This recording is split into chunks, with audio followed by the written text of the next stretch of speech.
Assalamualaikum warahmatullahi wabarakatuh. Halo Matvelas, welcome to HP Himatika Podcast edisi kedua.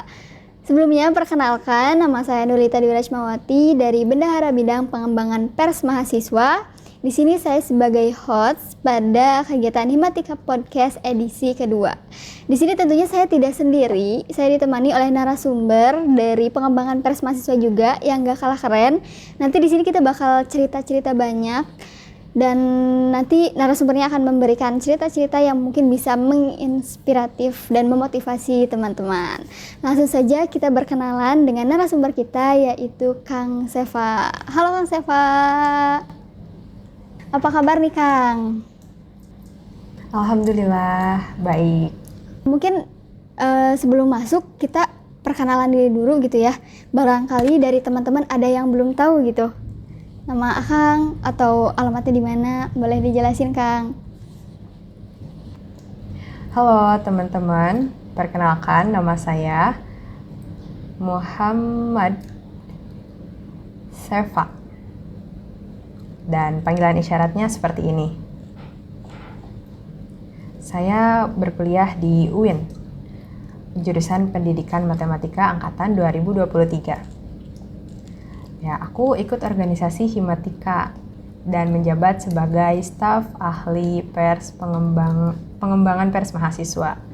Dan sekarang tinggal di Cicalengka di Kabupaten Bandung. Ya, seneng di sini aku bisa sharing di podcast ini. Alhamdulillah ya gitu. Kita juga senang gitu ya bisa berbagi dan berbincang-bincang dengan Kang Seva. Nah, ngomong-ngomong nih Kang, kira-kira sekarang kesibukannya apa Kang? Oke, sekarang kesibukannya itu aku ikut organisasi Himatika. Itu organisasi dalam kampus, dan kalau untuk di luar kampusnya itu aku aktif ikut organisasi sosial, yaitu DPC Gerkatin Kabupaten Bandung, dan menjabat sebagai sekretaris.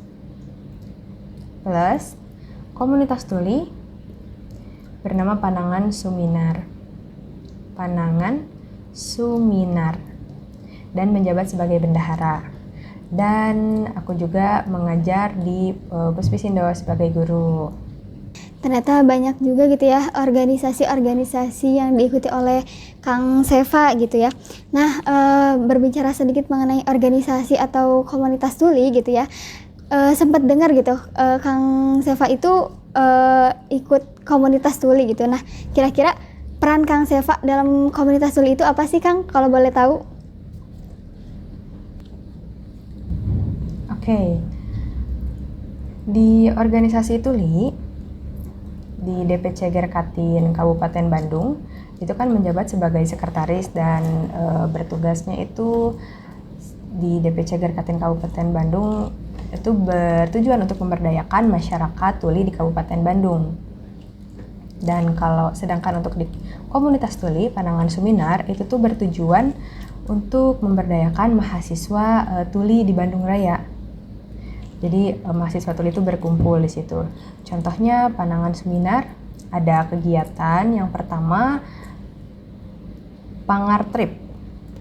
Itu supaya mahasiswa tuli mau memahami mengenai sejarah itu seperti apa. Contohnya bisa mendatangi museum, kemudian dan bisa sekaligus jalan-jalan juga. Nah,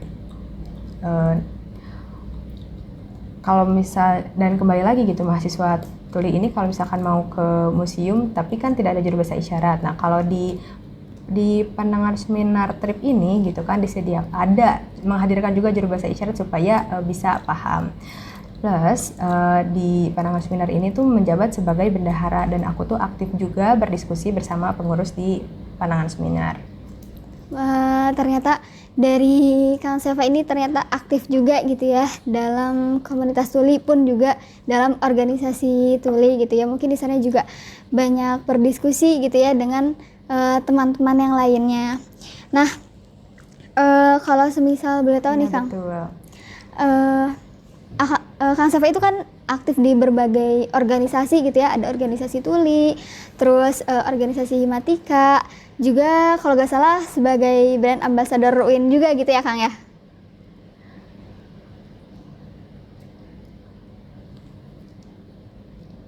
Ya, betul. Nah, kira-kira dari yang Akang rasakan gitu ya, apa sih benefit yang Akang peroleh gitu dari mengikuti organisasi atau kegiatan-kegiatan baik di dalam kampus atau di luar kampus, Kang?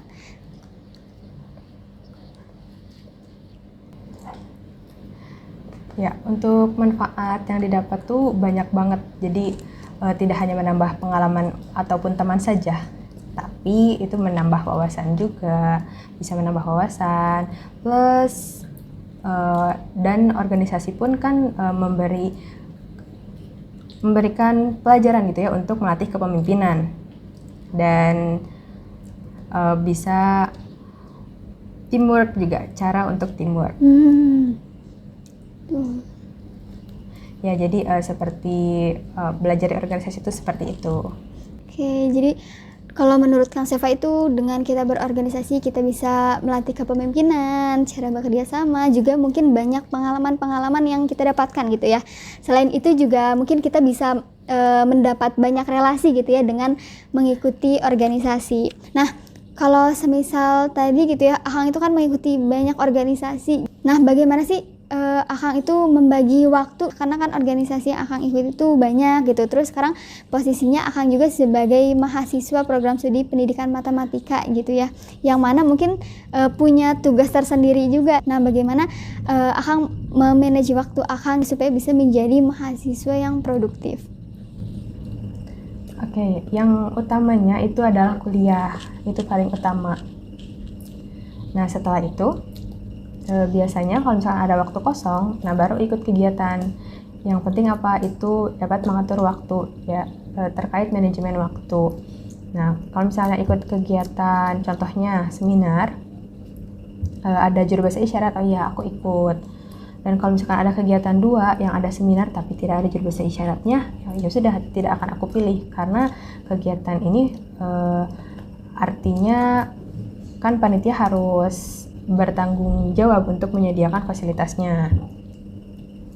Nah, jadi kayak dipertimbangkan dulu nih buat kegiatan yang mana. Contohnya tema pun disesuaikan gitu kan, tema yang cocok untuk aku ikuti yang mana ya.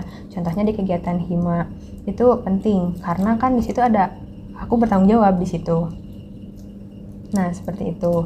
Nah, tapi tetap yang utamanya itu kuliah, dan yang kedua itu himatika, dan yang ketiga baru organisasi tuli gitu. Jadi kayak diatur waktunya seperti apa. Yang penting tetap mengutamakan prioritas.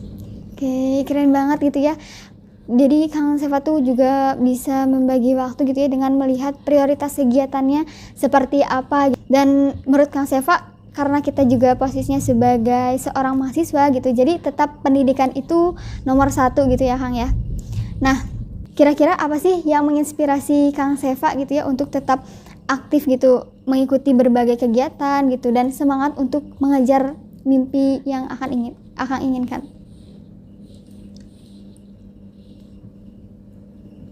Ya, untuk yang menginspirasiku itu saat mengajar anak-anak tuli. Saat bisa mengajar anak-anak tuli supaya anak-anak tuli ada perkembangan. Menurut pengalamanku, aku pernah mengajar anak-anak tuli itu masih SMP. Dia mengajar matematika walaupun anak ini tuli. Nah, dulu mulainya itu waktu bulan Juni aku mengajar. Oh, ternyata belum ada perkembangan. Saat aku mengajar dan sampai setelah berproses bulan ini, alhamdulillah ternyata ada perkembangan. Oh, ternyata situasinya itu aku guru tuli dan mengajarkan anak-anak tuli itu ada kayak klik gitu, nyaman. Nah, biasanya kalau misalkan guru dengar, selalu mengajarkan anak tuli itu secara verbal, secara lisan, sehingga ilmu yang didapatkan itu tidak secara penuh, sehingga tidak ada perkembangan yang signifikan. Nah, saat guru tuli mengajarkan anak tuli, wah ternyata ada perkembangan. Mungkin secara visual pun mudah ya, dan secara komunikasi pun lebih nyaman. Oh ya, situasinya nyaman. Yang penting terdapat visual supaya dapat mudah dipahami. Oke, nah kalau itu mungkin hal yang menginspirasi Kang Seva. mulai dari mengajarkan anak-anak tuli gitu ya, terus dengan mengajarkan itu juga dirasa memiliki banyak manfaat, bisa membantu dan sebagainya. Itu juga mungkin menjadi salah satu alasan Kang Seva gitu ya untuk masuk ke pendidikan matematika. Iya betul. Dan di pendidikan nggak cuma pendidikan matematika aja, tapi hal yang lainnya juga nih. Contohnya mengajarkan matematika plus mengajarkan pengalaman juga, pengalaman kegiatan di luar tuh seperti apa. Kayak mengajarkan kegiatan mengaji itu seperti apa, kemudian mengajarkan juga Islam itu seperti apa. Yang penting itu positif, hal-hal positif bisa diajarkan supaya anak-anak tuli pun bisa mudah berkembang. Oke, keren banget gitu ya. Mulai kayak mungkin dari mengajar terus akhirnya termotivasi sampai sekarang gitu ya untuk bisa terus memberikan manfaat gitu yang banyak untuk lingkungan sekitar. Nah, Kang Seva ini kan juga tadi mungkin disinggung menjadi brand ambassador gitu ya, terus tadi pernah juga menjadi MC di beberapa kegiatan gitu ya. Nah, kira-kira ada tips nggak sih Kang buat teman-teman gitu bagaimana supaya cara meningkatkan kepercayaan diri, karena terkadang teman-teman tuh ada yang mungkin merasa ragu gitu ataupun merasa takut gitu ketika mencoba hal baru gitu. Ada nggak sih Kang tips dan triknya gitu menurut Akang? Ya, untuk MC itu saat itu khusus tuli aja. Nah, tipsnya apa? Yang pertama itu pelajari dulu tentang percaya diri. Plus belajar juga terkait hal baru seperti kayak mengevaluasi diri gitu kan, kayak apa nih yang harus diperbaiki. Nah, nanti baru gitu. Contohnya bisa menjadi MC. Jadi kayak sebelumnya mempersiapkan hal tersebut gitu. Nah, artinya kalau misalkan belum, yang penting itu belajar. Mau belajar hal baru, tapi saat itu aku mempelajari MC yang khusus tuli aja gitu. Tapi kalau misalkan untuk MC yang dengar itu nggak pernah. Nah, contohnya ini acara yang dibuat oleh tuli, artinya MC-nya juga tuli.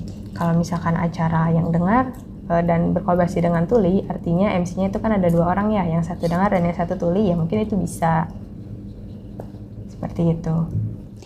Oke, jadi mungkin kita kayak coba dulu, terus belajar dulu, dan kita juga mengevaluasi dari apa yang sudah kita lakukan gitu ya Kang ya? Iya, betul. Nah, Kang, kalau semisal dari Kang Seva sendiri gitu ya, pernah nggak sih merasakan tantangan terbesar ketika menempuh pendidikan gitu? Atau semisal hal-hal yang mungkin menjadi hambatan Kang Seva gitu ya dalam menempuh pendidikan? Oke, ya, hambatan itu sebetulnya banyak sekali. Saat semester 1 sampai semester 3 itu masih banyak ada hambatannya. Contohnya yang pertama, biasanya ada mata kuliah yang selalu presentasi itu kan ya. Nah, kalau misalkan orang dengar kan bisa langsung secara verbal. Nah, tapi teman-teman tuli tidak mendapatkan ilmunya gitu. Jadi kayak setelah baca-baca bahasanya tinggi. Karena teman-teman tuli itu kan kemampuannya bervariasi. Kemudian ada teman tuli belum paham, sedangkan teman-teman dengar tuh mudah gitu kan untuk memahami bahasa tinggi. Kalau teman-teman tuli biasanya menggunakan bahasa sederhana untuk bisa memahaminya. Jadi saat dibaca pun ya kurang paham. Nah, jadi apalagi saat presentasi yang dilakukan secara verbal gitu. Sampai semester 3 saya coba mengajak juru bahasa isyarat di mata kuliah presentasi. Jadi saya dapat berisyarat. Kemudian dosen melihat, ternyata ada fasilitas yang teman-teman tuli itu membutuhkan fasilitas seperti itu. Akhirnya sepakat gitu. Jadi pas ada teman-teman dengar yang memverbalkan, jadi nanti juru bahasa isyarat yang mengisyaratkan sehingga aku bisa mendapatkan pemahamannya. Kemudian yang kedua, secara komunikasi juga ada hambatan.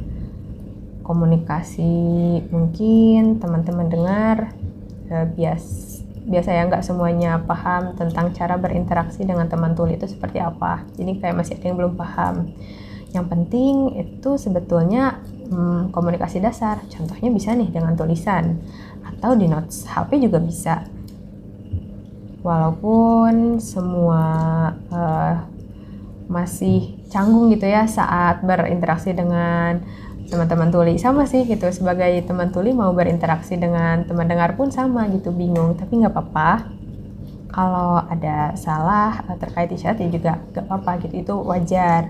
Yang penting tetap belajar berkomunikasi bersama teman-teman tuli itu seperti apa. Kemudian yang ketiga, informasi dari dosen. Contohnya nih, ada mahasiswa dengar dan dosen memberikan informasi secara penuh, contohnya gitu 5 kalimat ya yang diberikan informasinya. Nah, tapi saat mahasiswa dengar itu memberikan informasi kepada mahasiswa tuli itu jadinya malah tidak full 5 kalimat gitu. Jadi akhirnya mahasiswa tuli banyak tertinggal informasinya. Seperti itu.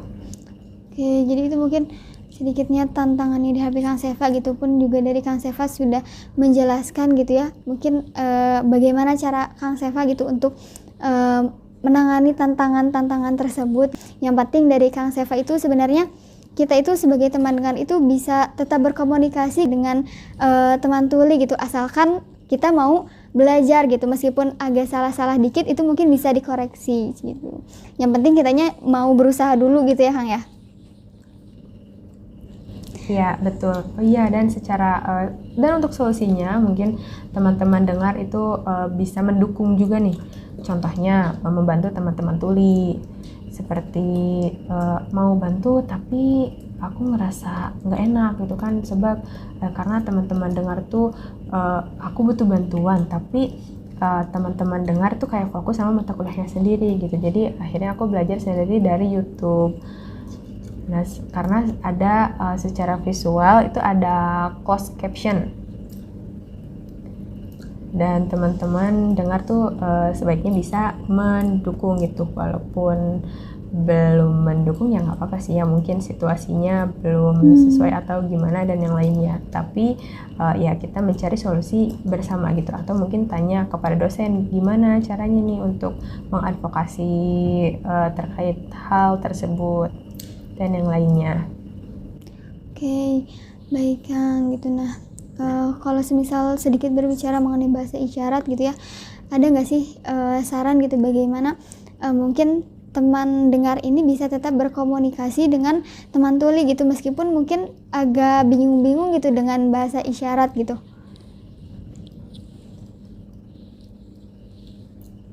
Ya, untuk teman-teman dengar yang mau belajar bahasa isyarat, itu tempatnya bisa di Pusat Bahasa Isyarat Indonesia. Ya, di Pusbisindo, Pusat Bahasa Isyarat Indonesia atau Pusbisindo itu bisa. Nah, supaya nanti teman-teman bisa paham nih kan terkait isyarat, terus paham juga terkait dunia tuli dan etikanya. Dan nanti pasti mendapatkan pengalaman yang baru juga, sehingga nanti saat berinteraksi pun dapat mudah memahami. Seperti itu. Oke, jadi tadi belajar di pusat bahasa isyarat dulu gitu ya Kang ya? Dan iya, betul. Dan sebenarnya pertama mungkin bisa di Pusbisindo. Jadi setelah isyarat bagus, nanti bisa nih bergabung dengan komunitas tuli supaya bisa berkomunikasi gitu. Contohnya nanti ada banyak kalimat yang dipahami gitu saat bergabung dengan komunitas tuli itu gitu, supaya nanti isyarat pun bisa ada peningkatan. Jadi kalau semisal komunitas tuli itu tidak hanya untuk teman tuli aja gitu ya Kang, tapi juga untuk teman dengar yang mau belajar bahasa isyarat. Iya, bisa. Oke, jadi buat teman-teman dengar juga yang mau belajar bahasa isyarat, boleh banget gitu ya kayak belajar dulu gitu, terus nanti gabung ke komunitas tuli gitu, supaya kita bisa belajar bareng dan makin mahir juga gitu ya dalam berbahasa isyarat. Nah, selanjutnya mungkin Ya, betul katanya. Nah, selanjutnya mungkin ada gak sih harapan dari Kang Seva gitu ya untuk pemerintah, untuk teman-teman dan masyarakat luas gitu, agar bisa mendapatkan kemudahan yang sama gitu ya dalam mendapatkan akses informasi, pelayanan publik dan lain sebagainya gitu. Ya, harapannya yaitu masyarakat bisa sadar, plus ada pelayanan yang ramah juga, dan aku berharap Dan nanti dibuat acara workshop terkait bahasa isyarat atau tentang disabilitas yang lainnya, supaya nanti masyarakat bisa memiliki kesadaran, oh ternyata tuli seperti itu, oh ternyata cara komunikasi itu seperti itu, oh ternyata dunia tuli itu ya seperti itu, dan yang lainnya. Jadi supaya bisa latihan juga, dan nantinya dapat melayani secara ramah juga.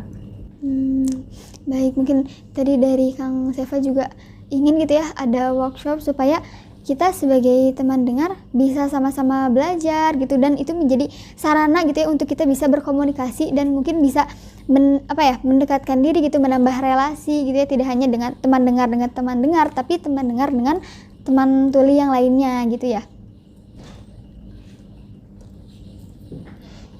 Ya, betul.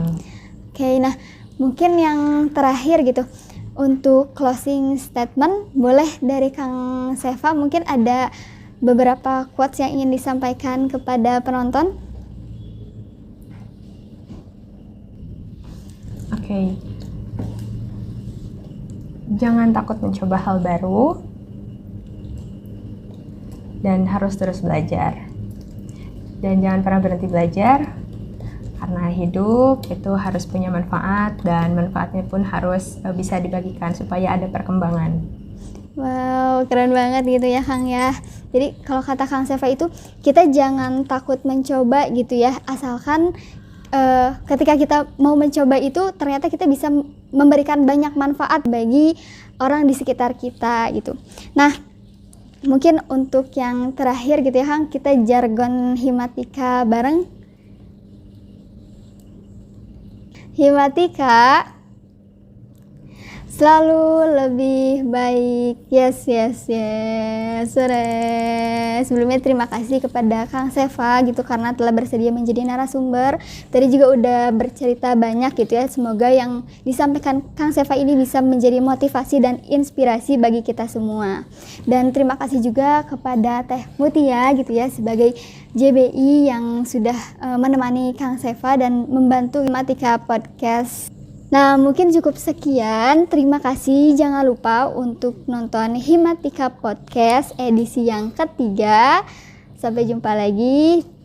See you.